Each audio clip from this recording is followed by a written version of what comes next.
ಓಂ ಶಾಂತಿ. ಇವತ್ತೆಲ್ಲರೂ ನಾವೊಂದು ಕಥೆಯನ್ನು ಕೇಳೋಣ. ಹೇಗೆ ಶಿವಪುರಾಣದಲ್ಲಿ ನಾವು ಕೇಳ್ಕೊಂಡು ಬಂದಿದ್ದೀವಿ, ಯಾವಾಗ ಪ್ರಜಾಪತಿ ಸತಿಯ ಅಂದರೆ ಸತಿಯ ತಂದೆ ಆಗಿರ್ತಾರೆ, ಸತಿ ಶಿವನನ್ನೇ ಮನಸ್ಸಿನಲ್ಲಿ ಅವರು ರೂಪಿಸ್ಕೊಳ್ತಾ ಶಿವನನ್ನೇ ನೆನಪು ಮಾಡ್ತಾ ಇರ್ತಾರೆ. ಆದರೆ ಪ್ರಜಾಪತಿ ಏನು ಮಾಡ್ತಾನೆ, ಶಿವನ ವಿರೋಧಿಯಾಗಿರ್ತಾನೆ. ಅಂದಾಗ ಶಿವನ ಹೆಸರೆತ್ತಕ್ಕೂ ಅವನು ಇಷ್ಟಪಡಲ್ಲ. ಆಮೇಲೆ ಏನು ಮಾಡ್ತಾನೆ, ಶಿವನ ಒಂದು ಯಾವುದೇ ರೂಪ ಇರ್ಬೋದು, ಹೆಸರು ಇರ್ಬೋದು, ಇಲ್ಲಿ ನನಗೆ ಕೇಳಿಸ್ಬಾರ್ದು ಅಂತ ಏನು ಮಾಡ್ತಾನೆ, ಶಿವನ ವಿರೋಧಿಯಾಗಿರ್ತಾನೆ. ಆದರೆ ಪಾರ್ವತಿ ಯಾರು ಸತಿ, ಅವಳಿಗೆ ಗೊತ್ತಿಲ್ಲದ ಹಾಗೆ ಶಿವನನ್ನು ಅವಳು ಯಾವುದನ್ನೇ ನೋಡಿದ್ರು ಶಿವನ ಕಲ್ಪನೆಯನ್ನು ಮಾಡ್ಕೊಳ್ತಾನೆ, ಇದು ಶಿವನ ರೂಪ, ಶಿವಂದೇ ಎಲ್ಲವನ್ನ ಅಂದ್ಕೊಳ್ತಾ ಇರ್ತಾಳೆ. ಆದರೆ ಇವನೇನು ಮಾಡ್ತಾನೆ, ಅವಳಿಗೆ ಪರೀಕ್ಷೆಗಳನ್ನು ಕೊಡ್ತಾನೆ. ಏನು ಯಾಕೆಂದರೆ ಸತಿ ಏನು ಮಾಡುತ್ತೆ, ಶಿವನನ್ನು ಕುರಿತು ತಪಸ್ ಮಾಡುತ್ತೆ.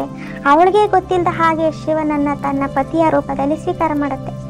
ಆಮೇಲೆ ಸರಿ ಆಯಿತು, ಮದುವೆ ಮಾಡಿ ಕೊಡ್ತಾರೆ. ಮದುವೆ ಮಾಡಿ ಕೊಟ್ಟ ನಂತರ ಆಮೇಲೆ ಏನು ಮಾಡ್ತಾನೆ, ಪ್ರಜಾಪತಿ ಒಂದು ಯಜ್ಞವನ್ನು ಪ್ರಾರಂಭ ಮಾಡ್ತಾನೆ. ಯಜ್ಞವನ್ನು ಪ್ರಾರಂಭ ಮಾಡಿದಾಗ ಇಡೀ ದೇವತೆಗಳ ಮುಕ್ಕೋಟಿ ದೇವತೆಗಳನ್ನು ಕರೆದಿರ್ತಾನೆ. ಆದರೆ ಶಿವನನ್ನು ಕರೆದಿರಲ್ಲ. ಹಾಗೆ ಏನು ಮಾಡ್ತಾನೆ, ಅಲ್ಲಿ ಪಾರ್ವತಿ ಏನು ಮಾಡುತ್ತೆ, ಬರುತ್ತೆ, ಸತಿ ಬರುತ್ತೆ. ಅಂದರೆ ಅವನು ಫಸ್ಟು ಶಿವನನ್ನು ಕೇಳುತ್ತೆ, ನೋಡಿ ನಮ್ಮಪ್ಪ ಯಜ್ಞವನ್ನು ಪ್ರಾರಂಭ ಮಾಡಿದ್ದಾರೆ, ನಾನು ಹೋಗ್ತೀನಿ ಅಂತ ಅಂದಾಗ ಶಿವ ಹೇಳ್ತಾನೆ, ಬೇಡ ನೋಡು, ನಿಮ್ಮಪ್ಪ ಕರೆದಿಲ್ದಿರೋ ಜಾಗಕ್ಕೆ ಹೋದರೆ ಅಲ್ಲಿ ಸನ್ಮಾನ ಇರಲ್ಲ, ಅವಮಾನ ಆಗುತ್ತೆ, ಬೇಡ ಅಂತ. ಆದರೆ ಸತಿ ಏನು ಮಾಡುತ್ತೆ, ಜಿದ್ದು ಮಾಡುತ್ತೆ. ಆಮೇಲೆ ಸರಿ ಆಯಿತು, ಒಪ್ಕೊಳ್ತಾನೆ. ಒಪ್ಕೊಂಡಾದ ನಂತರ ಬರ್ತಾಳೆ.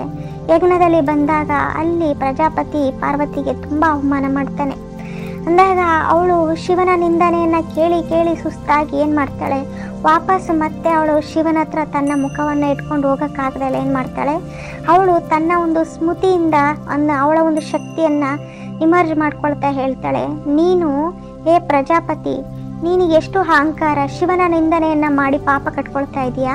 ನಾನು ಈ ಕ್ಷಣದಲ್ಲಿ ನಿನ್ನನ್ನು ನಾನು ಬಲೆ ಸಾಯಿಸ್ಬೋದು, ಆದರೆ ಈ ಶರೀರಕ್ಕೆ ನೀನು ಜನ್ಮ ಕೊಟ್ಟಿರೋ ಕಾರಣ ನಾನು ಆ ಪಾಪವನ್ನು ಹೊತ್ಕೊಳ್ಳೋಕ್ಕಾಗಲ್ಲ. ಅದಕ್ಕೆ ನಾನು ನನ್ನ ಶಕ್ತಿಯ ಒಂದು ಅಗ್ನಿಯಿಂದ ಈ ಶರೀರವನ್ನು ಭಸ್ಮ ಮಾಡ್ತೀನಿ ಅಂತ ಏನು ಮಾಡುತ್ತೆ, ಆ ಒಂದು ಸತಿ ಆ ಒಂದು ಪ್ರಜಾಪತಿ ಜನ್ಮ ಕೊಟ್ಟಿರುವಂಥ ಶರೀರವನ್ನು ಸುಟ್ಟಾಕಿ ತನ್ನ ಶಕ್ತಿಯನ್ನು ಅದರಿಂದ ತಗೊಂಡೋಗುತ್ತೆ. ಆಗ ಶಿವ ಏನು ಮಾಡ್ತಾರೆ, ಅವರು ವೀರಭದ್ರನ ಅವತಾರದನ್ನು ತಗೊಂಡು ಏನು ಮಾಡ್ತಾರೆ, ಆ ಒಂದು ಪ್ರಜಾಪತಿ ಹತ್ರ ಬಂದು ತನ್ನ ಒಂದು ತಲೆಯನ್ನು ಅವ್ರದ್ದು ತೆಗಿತಾನೆ. ಯಾರ್ದನ್ನ, ಪ್ರಜಾಪತಿದು. ಅಂದಾಗ ಆ ಒಂದು ತಲೆಯನ್ನು ತೆಗೆದು ಅಲ್ಲಿ ಮೇಕೆ ತಲೆಯನ್ನು ಇಡ್ತಾನೆ. ಅಂದರೆ ಅವನಿಗೆ ನಾನೇ ಎಲ್ಲ, ನನ್ನನ್ನು ಬಿಟ್ಟರೆ ಇಲ್ಲ ಅನ್ನೋದು ಅವನಿಗಿರುತ್ತಲ್ಲ. ಹಾಗೆಯೇ ಇಲ್ಲೂ ಸಹ ಬಾಬರವನ ಮಕ್ಕಳಿಗೆ ಅಂದರೆ ನೋಡಿ, ಜಗತ್ತಿನಲ್ಲಿ ಪರಮಾತ್ಮ ನಿರಾಕಾರ ಶಿವ ಅವರನ್ನು ಪೂಜೆ ಮಾಡ್ತಾರೆ. ಆದರೆ ಯಾರೂ ಸಹ ಪರಮಾತ್ಮ ಹೇಳ್ದಂಗೆ ನಡೆಯೋಕ್ಕೆ ರೆಡಿಯಾಗಿಲ್ಲ. ಏಕೆಂದರೆ ಅಥವಾ ಪರಮಾತ್ಮನ ಮಕ್ಕಳಾಗಿ ಇರೋವಂಥವ್ರನ್ನ ಬಹಳ ನಿಂದನೆ ಮಾಡ್ತಾರೆ. ಅಯ್ಯೋ ಅಲ್ಲಿ ಹಾಗಂತೆ ಹೀಗಂತೆ, ಇವರೆಲ್ಲವನ್ನ ಬಿಡ್ತಾರಂತೆ ಅಂತ ಅಂದಾಗ ನೋಡಿ, ಲಾಸ್ಟಲ್ಲಿ ನಾವು ಸತ್ತಾಗ ಎಲ್ಲವನ್ನ ಬಿಟ್ಟೇ ಹೋಗಬೇಕು, ಯಾವುದನ್ನು ತೊಗೊಂಡೋಗೋಕ್ಕಾಗಲ್ಲ. ಅಂದಾಗ ಅದಕ್ಕೆ ಪರಮಾತ್ಮ ಹೇಳೋದು, ಮಕ್ಕಳೇ ನೀವು ಬದುಕಿದ್ದಾಗ್ಲೇ ಮರುಜೀವ ಭಾವ ಅಂದರೆ ಬದುಕಿದ್ದಾಗ್ಲೇ ಸತ್ತ ಹಾಗೆ ಇರಿ.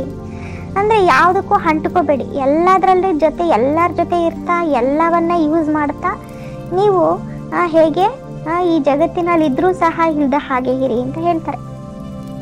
ಅಂದಾಗ ಹೇಗೆ ನೋಡಿ, ಸತಿ ಏನು ಮಾಡುತ್ತೆ, ತನ್ನ ಒಂದು ಎಲ್ಲವನ್ನ ಬಿಟ್ಟು ಶಿವನ ಹತ್ರ ಹೋಗುತ್ತೆ.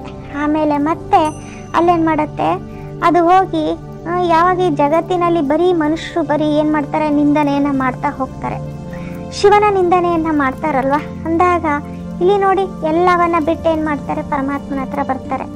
ಪರಮಾತ್ಮ ಈ ಯಜ್ಞವನ್ನು ಸ್ಥಾಪನೆ ಮಾಡಿದ್ದಾರೆ. ಈ ಒಂದು ಯಜ್ಞದಲ್ಲಿ ತನ್ನ ಒಂದು ಶರೀರ ಅಂದರೆ ಎಲ್ಲವನ್ನ ಮರೆತು ಅವರು ಈ ಒಂದು ಯಜ್ಞದಲ್ಲಿ ತಮ್ಮ ಸಮರ್ಪಣೆಯನ್ನು ಮಾಡ್ತಾರೆ. ಅಂದಾಗ ಯಾರು ಅಹಂಕಾರದಿಂದ ಮೆರೀತಾರೋ ಅಂಥವರ ತಲೆಯನ್ನು ತೆಗೆದು ಅಲ್ಲಿ ನಾನು ನನ್ನದು ಅನ್ನೋ ಒಂದು ಇದನ್ನು ಬಿಟ್ಟು ಪರಮಾತ್ಮ ಹೇಳಿದ ಹಾಗೆ ನಾವು ನಡೀತಾ ಹೋಗಬೇಕು. ಹಾಗೆ ನೋಡಿ, ಅಲ್ಲಿ ಪ್ರಜಾಪತಿ ಅವನೇನು ಮಾಡ್ತಾನೆ, ಅಂದಾಗ ಈ ಜಗತ್ತಿನಲ್ಲೂ ಸಹ ಮನುಷ್ಯರು ಬಹಳ ಜನ ನಾನೇ ಎಲ್ಲ, ನನ್ನನ್ನು ಬಿಟ್ಟರೆ ಇಲ್ಲ ಅಂತ ಮೆರೀತಾ ಇರ್ತಾರೆ. ಅಂದಾಗ ಅಂಥವ್ರು ಯಾವತ್ತಿದ್ರೂ ಏನಾಗುತ್ತೆ, ಅವ್ರದ್ದು ಸತ್ಯನಾಶ ಆಗಿ ಆಗುತ್ತೆ. ಇವತ್ತಿನ ಕಥೆ ಇಷ್ಟ ಆದಲ್ಲಿ ಲೈಕ್ ಮಾಡಿ ಮತ್ತು ಶೇರ್ ಮಾಡೋದನ್ನು ಮರಿಬೇಡಿ. ಓಂ ಶಾಂತಿ.